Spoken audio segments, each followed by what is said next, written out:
There's a lot of Right. reorganizations. And unfortunately, I saw a lot of people who were really, really good gone. And they didn't know who made the decision. I saw some folks who needed to be Mm, gone, they were let go. And so for me, it's always been in my mind like, man, I think I have a long runway, but does someone else think that? I don't know. And at the same time, exactly. I was taking Exactly. classes at Northwestern, and it again just continuing to sharpen the saw. And for whatever reason, as I talk with my network, I had a couple of folks ask me, "Hey, when don't you start your own business? What's your next move?" I'm your host, Les Allen, entrepreneur, builder, and leader with 30 plus years of scars and success to prove it. I've been broke and blessed in boardrooms and courtrooms, and now I'm here to share lessons I've learned. Each week, we'll talk business, life, relationships, and how to build what really matters with raw lessons, real strategy, and the mindset to move forward. Let's get to work. Today on The Rebuild, we're sitting down with a man who knows what it means to build from the inside out. Melvin Mance spent several years helping shape one of the most recognized brands on the planet, McDonald's, where he led major development and construction projects and championed opportunities for minority and women owned businesses across the country. But instead of stopping at the corner office, he decided to build his own table, founding Enrichment Partners, a firm that is changing how inclusion and innovation show up in construction and development sites across the country.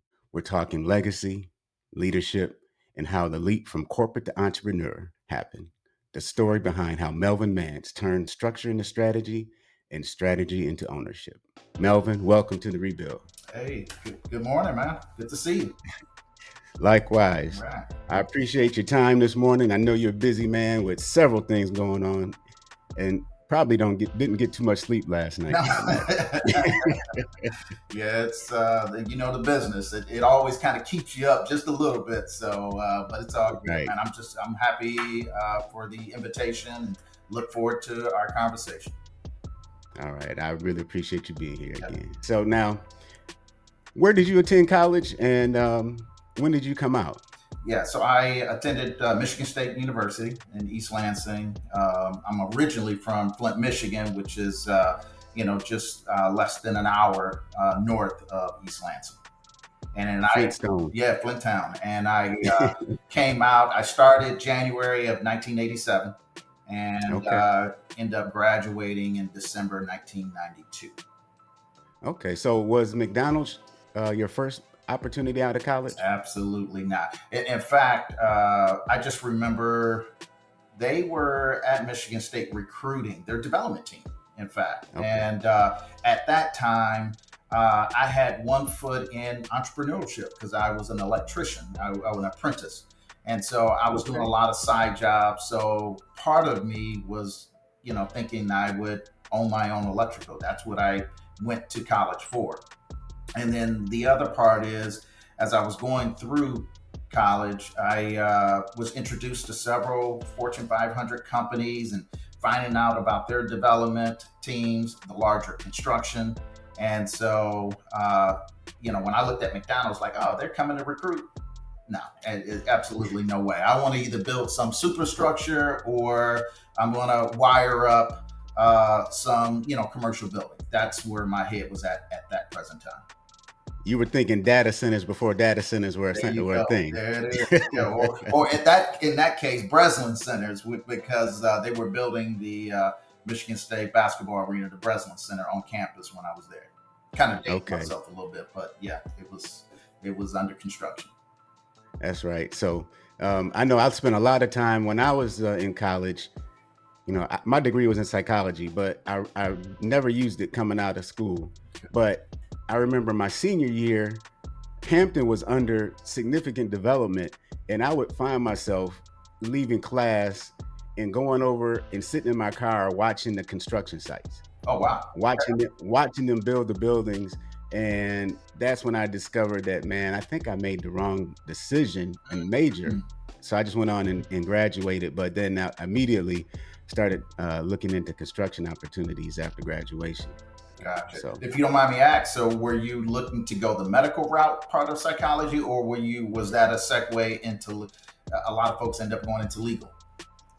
look, that's a whole different story in its own, and I'm surprised I didn't tell you that. But that was that was a. I'm surprised we didn't bump heads at Michigan State either. Because after Hampton, I went to Michigan State for a semester. Oh, really? Okay. All right. Yeah, I was given a conditional acceptance to the medical school. Oh, all right. Wow. Wow. Wow. So that, yeah, that in itself, I just tell you, I went there for a semester. I went to class twice, and so that was my semester at Michigan All State. right. That's all right. You still part I of the Spartan I family. I enjoyed Michigan State. Yeah. I just leave it at that. Yeah. So It was a great great school, great campus, great academia, just all around, just a great experience. it was, but I knew nothing about the academia part. All right. All right. Um, cool. So the first question I wanted to ask you is, when you stepped out of your own with Enrichment Partners, what mindset shifts did you have to make to go from executing corporate initiatives to building a company from scratch? Yeah, that's a great question. It was definitely a shift, and once I kind of decompress from managing teams and so many stakeholders, really at that time it was really about just, hey, how can I find clients? How can I get the business off the ground? Um, the biggest thing for me at that time was just trying to, get work. And most people at that time knew me as Melvin McDonald. You know what I mean? My name was Right. associated. And so I didn't want to be associated with McDonald's. I wanted to be Enrichment Partners. So there was definitely a shift, and I was just trying to build the brand and at the same time find customers. Right. After 22 years of being at McDonald's, that's a tough cookie for most people to break, Yeah. especially trying to get business opportunities or clients. Mhm. Hopefully, that length of time and service to McDonald's was able to help segue into some opportunities for you outside of McDonald's when you started Enrichment Partners. Yeah. Yeah, I think one of the things. So I actually officially retired from McDonald's. So I Okay. put my notice in just under a year in advance to let them know, hey, this is my intention. Based on the rule of 68 that they have, your years of service plus your age, if it hits that number, then you can retire. So I took advantage of that. Right. And when you do that and you tell them, hey, I'm not planning to sit on this rocking chair, I'm planning to go to my next chapter. I'm still evolving. There's a fine line. So yes, you still work for the brand, but at the same time, there were things I was allowed to do to help prepare myself, whether it be the weekend. And I just tried to make sure there was no conflict of interest as I was contemplating my next move, but at the same time, still working for the brand. And that's where I just wanted to make sure I threaded the needle without any concern. And so Right. I was able to do that. And during that time, that's when I was just leveraging my network. Hey, this is my next plan. If there are opportunities, please let me know. And that's what I try to tell people along the way. Hey, if you're going to do this, make sure you have a plan. And Correct. the plan should not start the moment you stop your job. Hopefully, your plan is already in motion, and that's what I tried to do. No, that was a great plan. How well I know you executed that well. So I appreciate it, man. It's been a great ride. I'm enjoying it and looking to continue to evolve. Okay.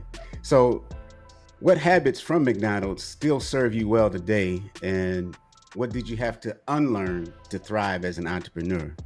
Yeah, great question. I mean, it's funny.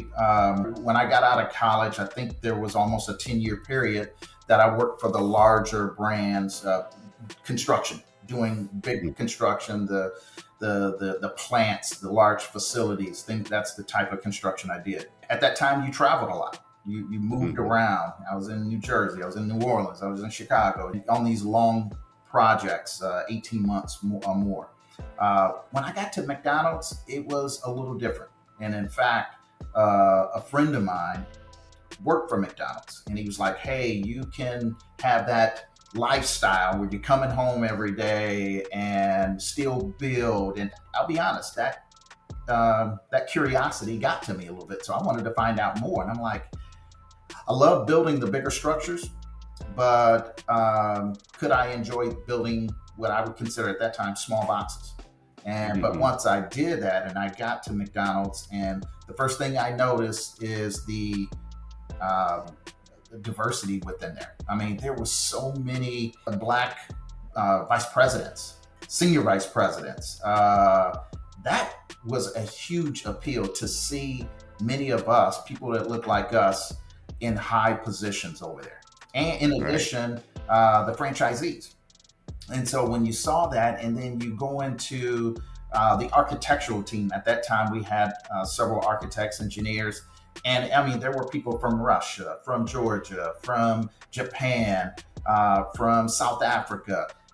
Wow. I mean, that completely blew me away. And Mm. so it was that attraction that got me there. And then Okay. once I got there, one of the big items I would say really caught my attention is they believed in employee networks. They had an all white male network. They had the African American network. They had the Asian American network.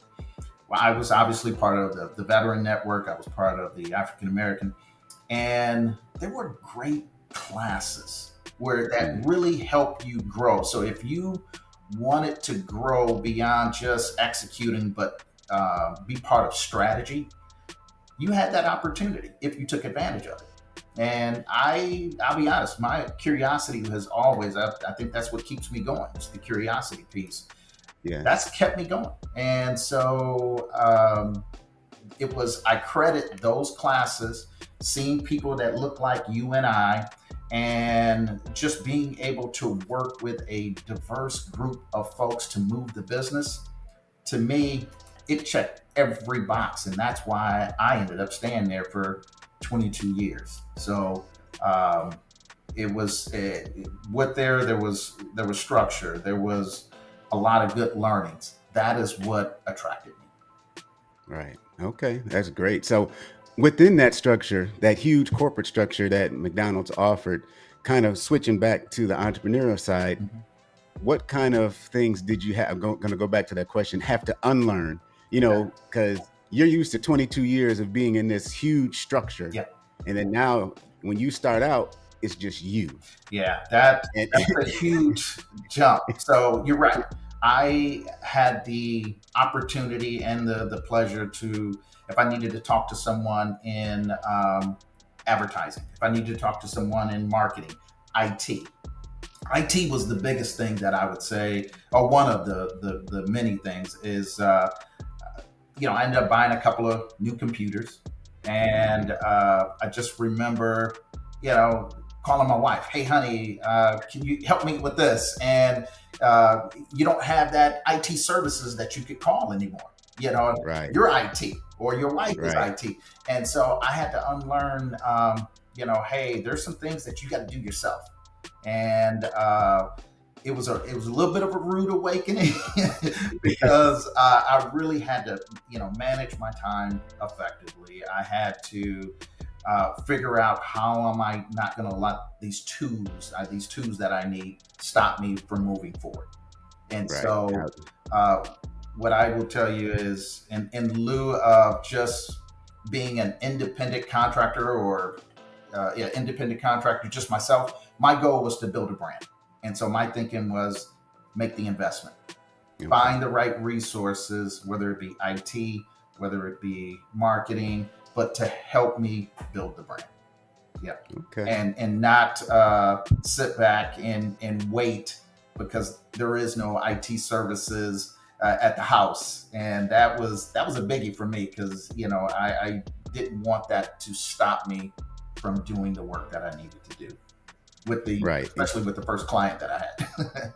Right. And most folks who who have the corporate experience as you did, you have to realize that, like you said, I am the entire operation That's it. at this point. Yeah, Until I create enough cash flow to bring someone else in, I am it from head to toe. that's it. I'm answering the phones. I'm Mr. IT. I'm the CPA, hopefully. Business development. It literally, I would definitely say I work sun up to literally sundown. I mean, it Right, was long days, and so uh, being an entrepreneur is not for the faint of heart, especially if you're trying to, if you're, you're the founder and you're building it right. from scratch. You're not buying an organization. So there's definitely a lot of long days and 7 days Mhm. a week. Right, right. But I enjoy that. That's what that's one of the things that's kept me going today. Great, great. We've known each other for a few years, but you said you served in the military? Yeah, I was in the reserve, all during Okay. college. I think it was our second year at Michigan State. Five of my friends and I were sitting around, and the conversation came from wanting a new car, wanting a little extra money, wanting to represent our country, and I don't know how it happened, but we all decided, you know what, on Monday let's go talk to a recruiter, or Saturday, I think it was a Saturday, and all five of us went. And at the time, the goal was to join one branch, all go in, and then come back. To be one Okay. reserve. And we all went different directions, from Air All National five of you. Guard to the Army to the Air Force to the Navy. So yeah, I ended up doing the Navy, and I was in the construction battalion. So I wanted something that resonated with what I was going to school for. And so Right. I joined, and I did all reserve time. So didn't do any active duty, but it was all through college, and it came out. Oh, that's nice. So now the construction battalion, is that the CBs That's the or CBs. Yep, yep, your CB? Okay. yep. All That right. was CB. All right. Yeah. Yeah, I had worked with CBs a lot at the when I was working on the military side Okay. in construction. Yeah. So yeah. Yeah. Met some great people along the way. So yeah. So that definitely added to the puzzle of who Melvin Mance is today. No doubt. No doubt. So using that experience, were there any lessons out of your military experience that help you translate or transfer into what you're doing as an entrepreneur today? Yeah. I just think a lot of discipline. Mm, Um, obviously the technical side. I went in. My degree was more towards electrical, but I okay. went in the military under the builder trade. And my goal was to learn as much as I can about our history, our military history as a country, but also as a construction battalion. And so um, it was an awesome experience. I know sometimes the military doesn't get the love that in my opinion, it should. It can be extremely great for families, for individuals, if you give it a chance. And so it was positive. I'll put it that way. It was very positive. Great. Yeah. Great. Okay. So I want to kind of switch back to Enrichment Partners right now. Okay. When you look at your book of business right now, and I think you started about 3 years ago. 3 years. Yeah. Just hit that mark.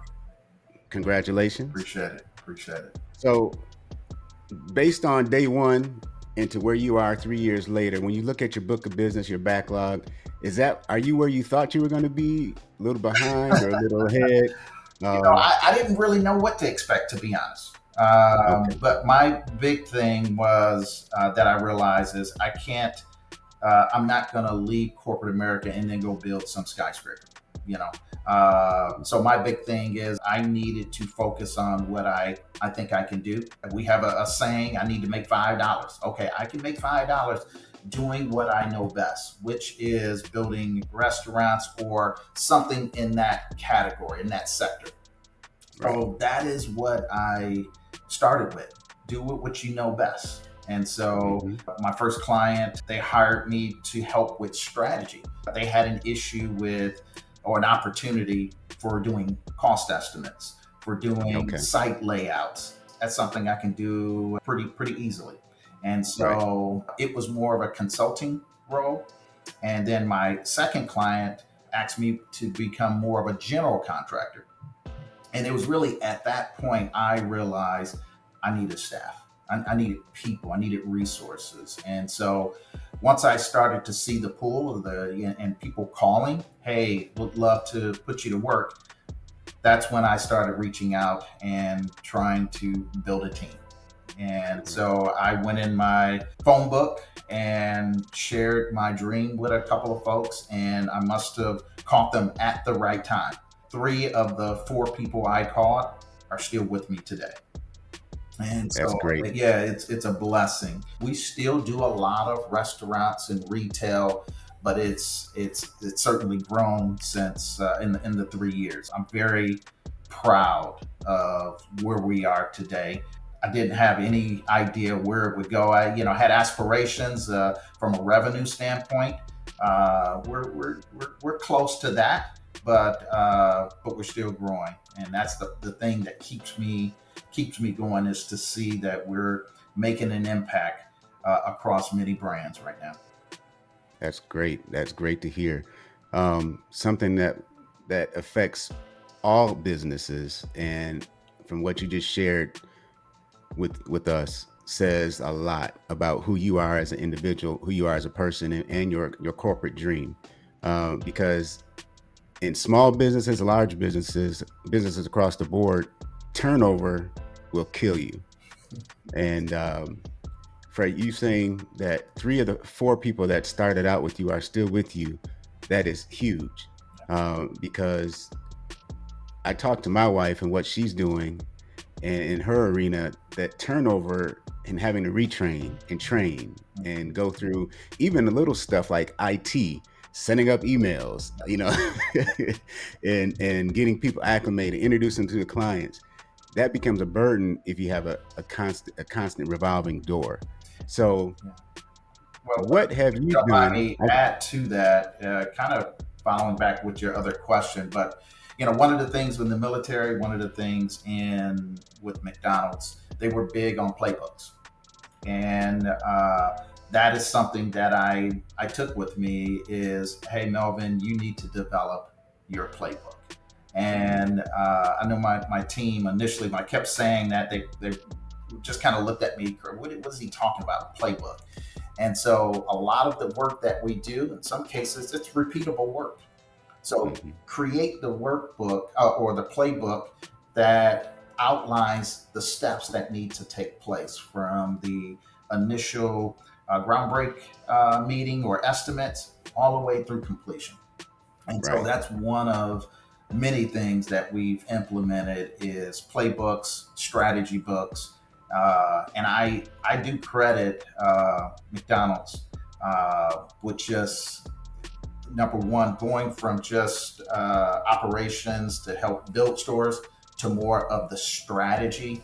When you get exposed to that, it just, to me, it just broadens your mindset of whatever it is that you're doing. For me, it helped me really prepare myself for growing the business. It's really Right. focusing on that strategy. So I just wanted to add that. Right. No, it takes away from people freestyling, Mm-hmm. because I may have been taught one company's way how to project manage, and a different way how to project manage, even though in order to do it correctly, there's not a lot of variance there, Yeah. but there may be some different styles. But since you are the owner of the company, you set the tone on what style you want. So you have the playbook. We want to do it the And enrichment way. exactly. Yeah. You got to put your stamp on it. That's right. That's right. Yeah. So that kind of leads to another thought too. And that playbook that you have, I would imagine that it's pretty mundane, pretty boring of a structure to follow. Would that be a fair statement to say? I don't know if it would be boring, but I think it definitely gives people a better sense of what to expect. And to me, again, going back to McDonald's, train, train, train. You know what I mean? If you want a certain execution, you got to train people. Uh, Right. Prior to McDonald's, the company I work with, we did a lot of work for Procter and Gamble. And one of the things I appreciated about P&G is they brought in their vendors like us. We attended the classes that their engineers, their managers took, and it was about leadership. Right. That, I mean, it's priceless to be able to learn. You think you learn everything in college? No, it's continuous learning, and that's the part that I think learning from McDonald's, P&G, two great brands. Why are they great?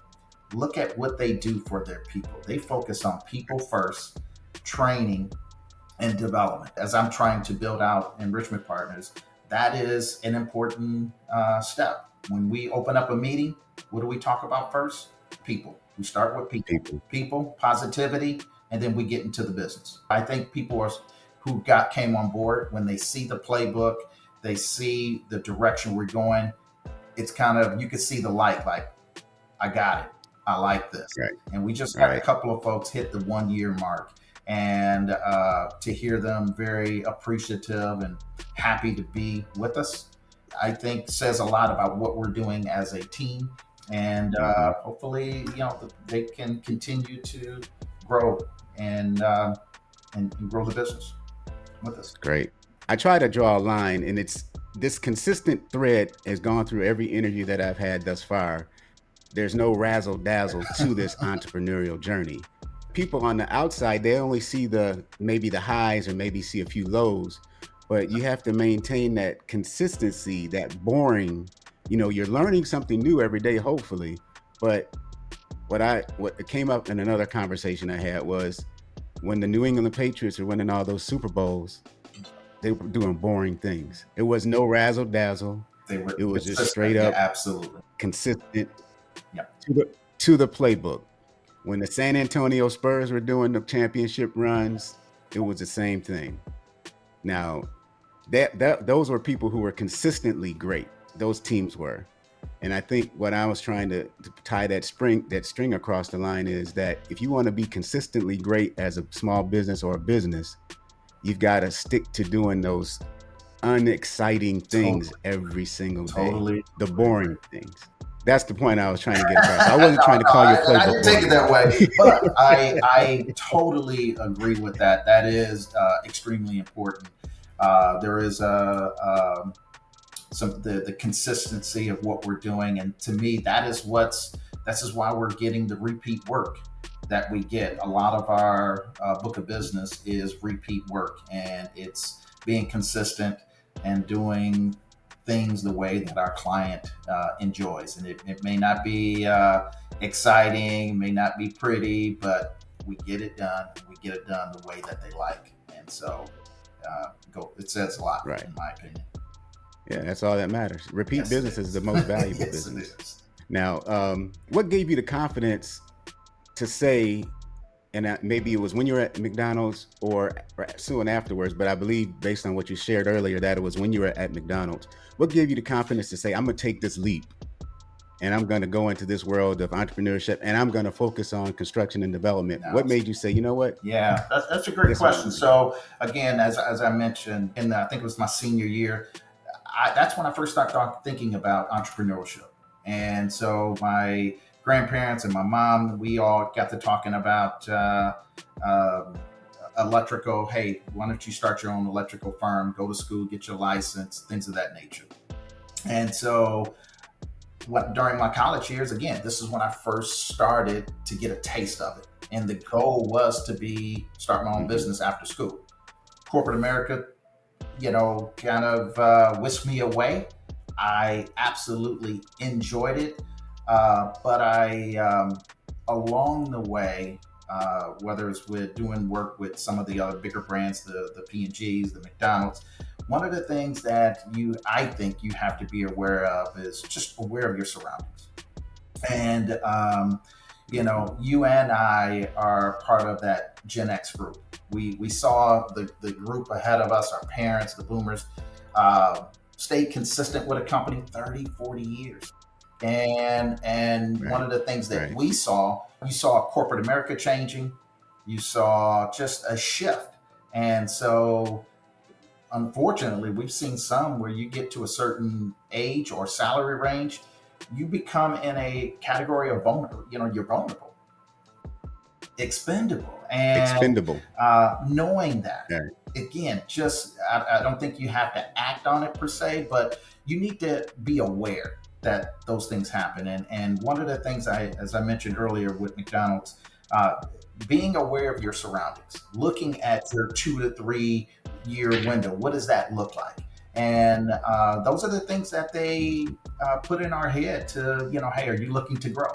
So during my 22 years, I was constantly sharpening the saw, my mind, trying to be curious about what my next steps are. And I don't know, there wasn't like one thing, but I hate to, it was one of those things where the last probably 12 years, we saw a lot of reorganizations within McDonald's. Yes, we were doing great, but there was a lot of Right. reorganizations.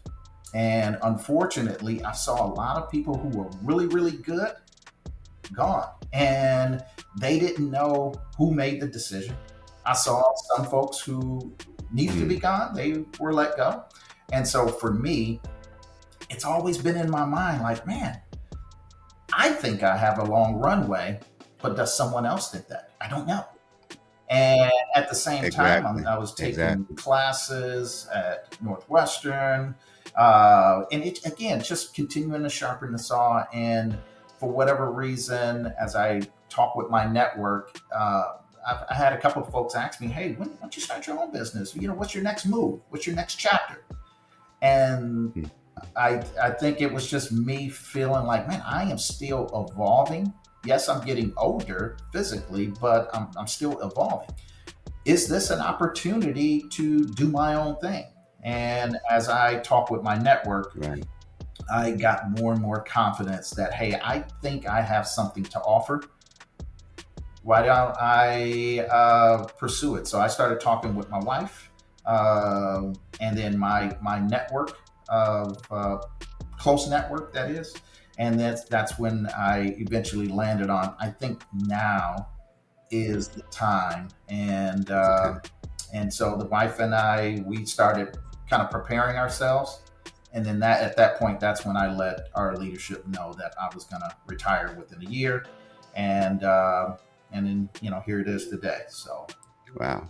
That's key, and a really important part of when I read and learn about successful people, successful entrepreneurs, it goes to family and legacy.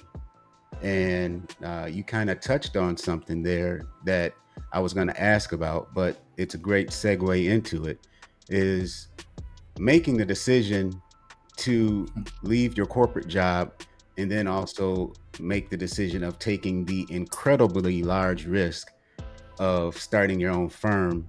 uh, it's important that you have the right partner, the right wife when you the make right those team, decisions, the right absolutely. team when you make those decisions. So um, I guess I'd like to know, how those conversations went, not, generally, and how does she feel about your decision at this point? Yeah, I think when I first mentioned it to her, I don't think it was as big of a surprise because we always talk about what's happening with our business.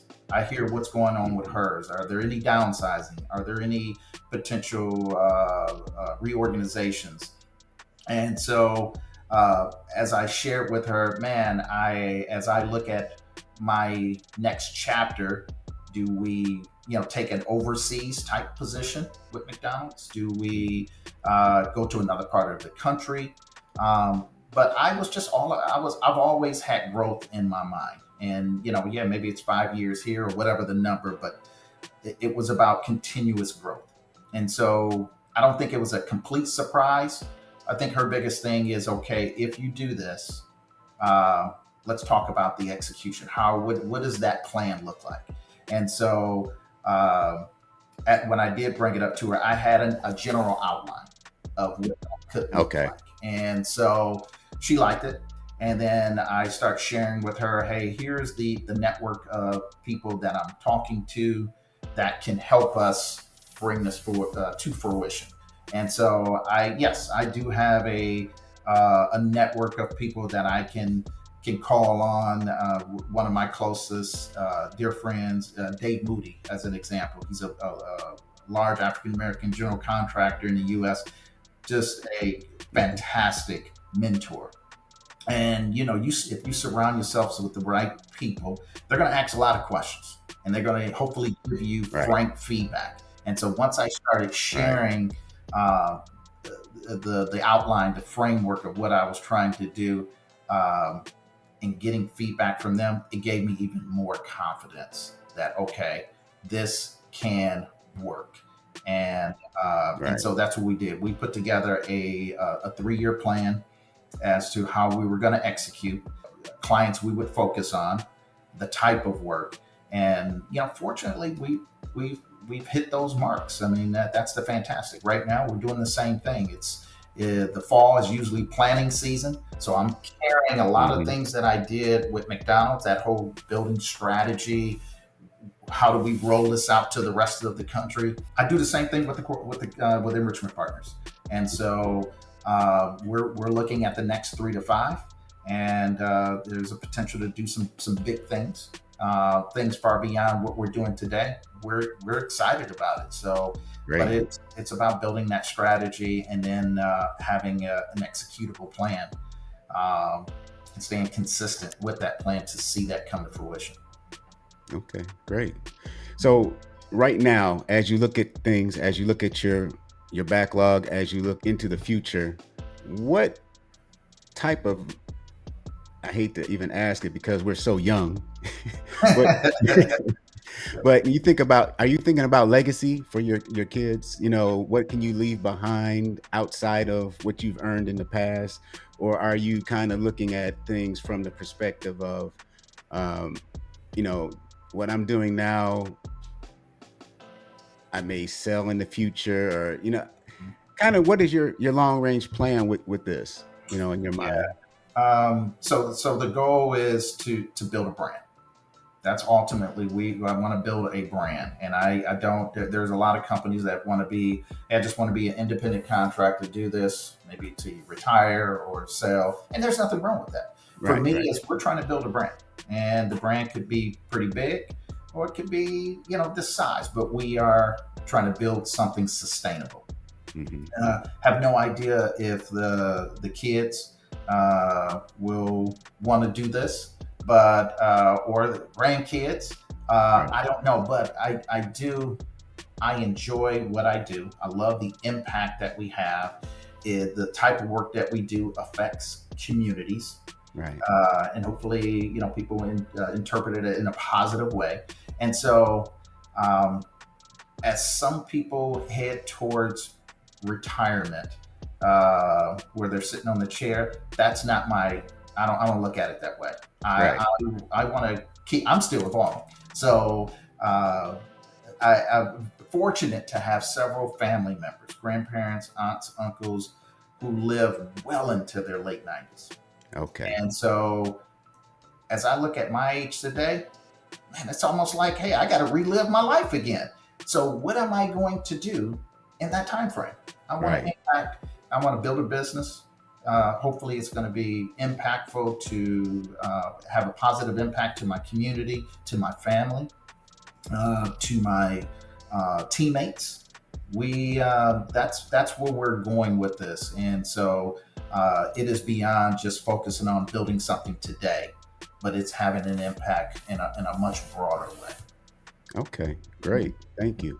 My last question is, I want to talk about choosing a good partner, um, because I know how important that is with building a business and anything that we do in life. You read about and maybe know some millionaires or some billionaires or whatever, or good business people, and they talk about the importance of having a great partner at home Yep. and choosing the right partner. Yep. Myself, I would say, I've had a couple at bats, Okay. and Hey, we all have. Yeah, yeah. yeah. But how important is it to have a supportive partner at home to you?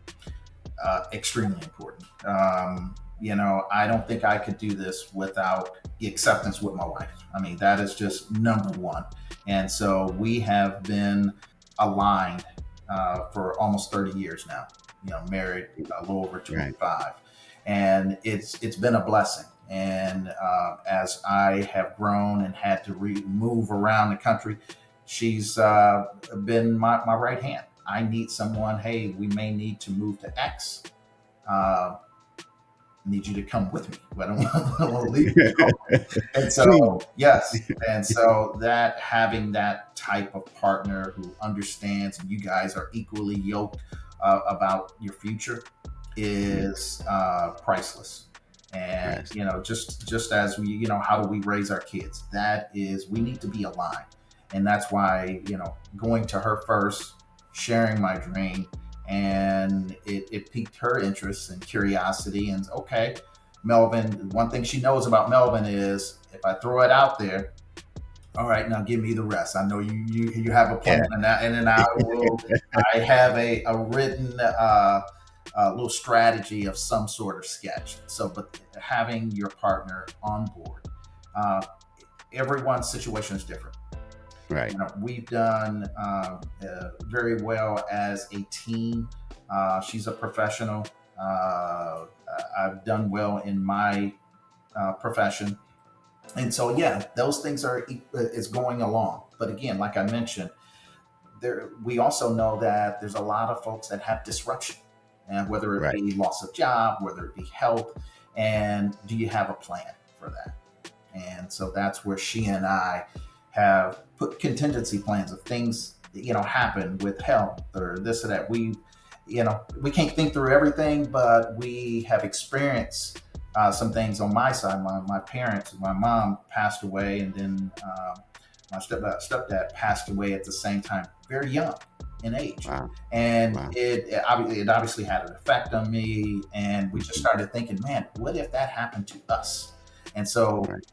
it drew us closer together, and it really allowed us to really grow, build a financial team, a financial planning team, a legal team that challenged us on, hey, are you guys prepared if something was to happen? Right. And I think having that foundation early, 20 plus years ago, and we've continued to strengthen that, that is what helped us create that bond. Right. So planning definitely creates legacy, Oh, and it sounds like you guys have done that. So yes. Yeah. Yeah. great. Well, Melvin, I wanted to say thank you. I want to say thank you for spending some time this day with me, with the audience, sharing with us a little bit about you, a little bit about your company, and what you have planned in the future. Would you mind sharing how people can reach you after this if they're interested in having your Yeah, services? yeah, absolutely. Well, first of all, thank you. Thank you for giving me an opportunity to just break bread and chat. So this was awesome. But yeah, if people are looking for construction or development services, and we would love to talk with you. They can reach me at my email address, mmmance@enrichmentpartners.com, or at 678-361-3534, our phone number. But we're available. We do development services from the gleaming eye, from site selection all the way through supporting projects. If someone needs resources to support their building or facility, that is what we do. And so if someone's looking for that, we'd love to be able to talk with you and see how we can help. The Great. Enrichment Partner way. All right. All right. Thanks again, Melvin.